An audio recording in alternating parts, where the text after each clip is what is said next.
Good morning students. हम start करने वाले हैं इकोसिस्टम यानी पारितंत्र।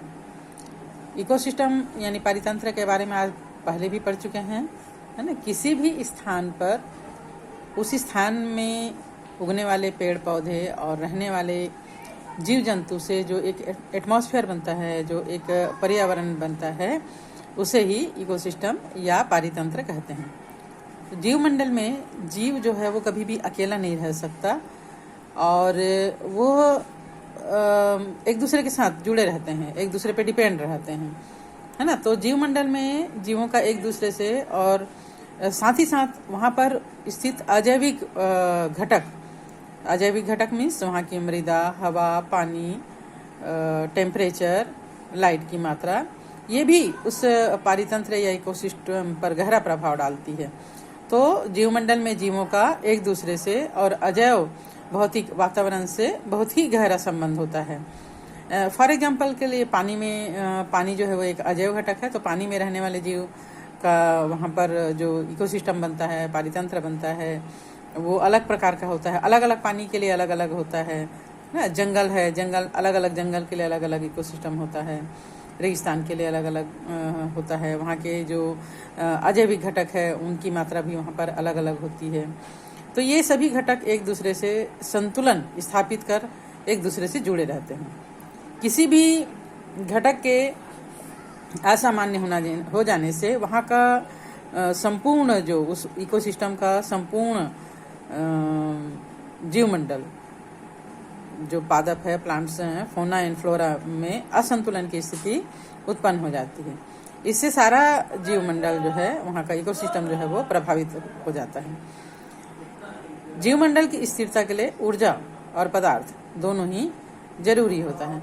इसको हम इस तरह समझ सकते हैं, जैसे एक स्वच्छ जल का तालाब है, वहाँ पर फ्लोरा और फोना जो वहाँ पर पाया जा रहा है, जो वहाँ का इकोसिस्टम का निर्माण कर रहा है, वहाँ पर अगर प्रदूषण बढ़ जाए, जैसे लोग तालाब में नहाते धोते हैं तो कास्टिक सोडा वगैरह का उपयोग करते हैं, भैंसों को, मवेशियों को धोते हैं, इससे वहाँ पर प्रदूषण बढ़ता है। तो अगर जब बहुत ज़्यादा प्रदूषण वहाँ पर बढ़ जाता है तो वहाँ उस इकोसिस्टम का, उस पारितंत्र का फ्लोरा और फोना दोनों ही चेंज हो जाता है। अगर जो स्वच्छ जल के तालाब का जो इकोसिस्टम था वो वैसे ही रहे, इसके लिए ज़रूरी है कि वहाँ पर ऊर्जा और पदार्थ जो पहले था वही होना चाहिए, है ना। तो किसी भी जीवमंडल की स्थिरता के लिए ऊर्जा और पदार्थ दोनों जो है वो आवश्यक होता है। इन दोनों का अजैव और जैव घटकों के बीच में आदान प्रदान होते रहता है।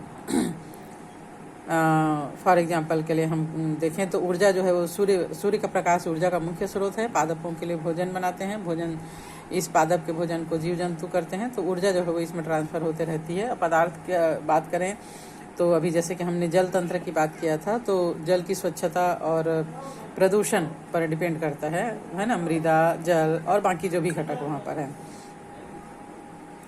तो इस प्रकार इन दोनों का अजैव और जैव घटकों के बीच में आदान प्रदान चलते रहता है। जैव मंडल के विभिन्न घटक और उसके बीच ऊर्जा और पदार्थ का आदान प्रदान सभी एक साथ मिलकर ही पारिस्थितिक तंत्र का यानी इकोसिस्टम का निर्माण करते हैं। पारितंत्र या इकोसिस्टम जीवमंडल की एक स्वपोषित संरचना और कार्यात्मक इकाई है। ये ऊर्जा के लिए पूर्ण रूप से सौर ऊर्जा पर निर्भर करता है। जैसे कि बताया कि ऊर्जा का मुख्य स्रोत चाहे वो डायरेक्टली हो या इनडायरेक्टली हो, सूर्य का प्रकाश ही होता है ना। पौधे जो है प्रकाश संश्लेषण करके इस ऊर्जा को संचित करते हैं और फिर पौधों से ये जो है वो अन्य जीवों में भोजन श्रृंखला के रूप में जाता है।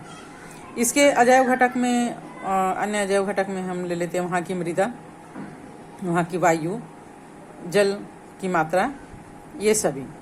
और जैव घटक में जंतु, पौधे और सूक्ष्म जीवधारी, जितने भी वहाँ पर माइक्रोबायोस हैं वो भी इसमें शामिल हैं जैव घटक में। किसी क्षेत्र के जैव और अजैव घटकों में लगातार पारस्परिक क्रियाएं होती रहती है। दोनों एक दूसरे से अपृथकीय रूप से संबंध होते हैं, ठीक है, और दोनों एक दूसरे को प्रभावित करते हैं। अस्तित्व के लिए दोनों एक दूसरे पर निर्भर रहते हैं।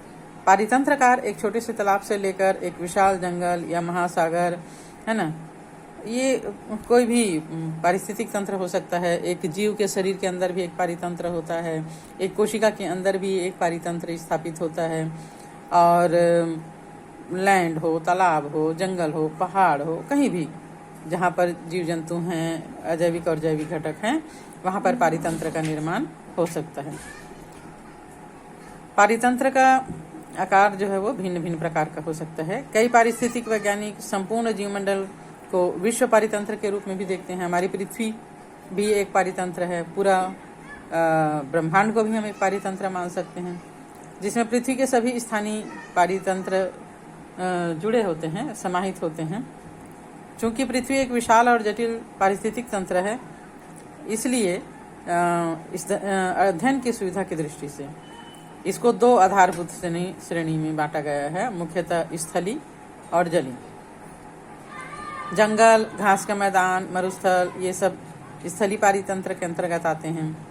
एक छोटा सा पानी का गड्ढा से लेकर झील, तालाब, दलदली क्षेत्र, नदियाँ, ज्वार, ये सभी जो है वो जली पारितंत्र के उदाहरण हैं।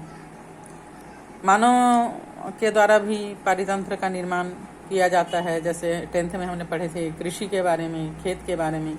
खेत जो है वो मानव निर्मित पारितंत्र है। एक्वेरियम मानव निर्मित पारितंत्र है ना। कृषि भूमि, बागीचा, पार्क, फुलवारी, जल जीवशाला या मछली घर, एक्वेरियम, ये सब मानव निर्मित पारितंत्र हैं। तो इस लेसन में हम पारितंत्र की संरचना, क्रियाशीलता, उत्पादकता, अपघटन, ऊर्जा का प्रवाह, पारिस्थितिक पिरामिड, पारिस्थितिक अनुक्रम, पोषक चक्र और पारितंत्र सेवाओं के बारे में डिटेल में स्टडी करेंगे। तो आज केवल इंट्रोडक्शन, कल से हम इसका जो संरचना है और क्रियाशीलता है उसके बारे में डिटेल में स्टडी करेंगे।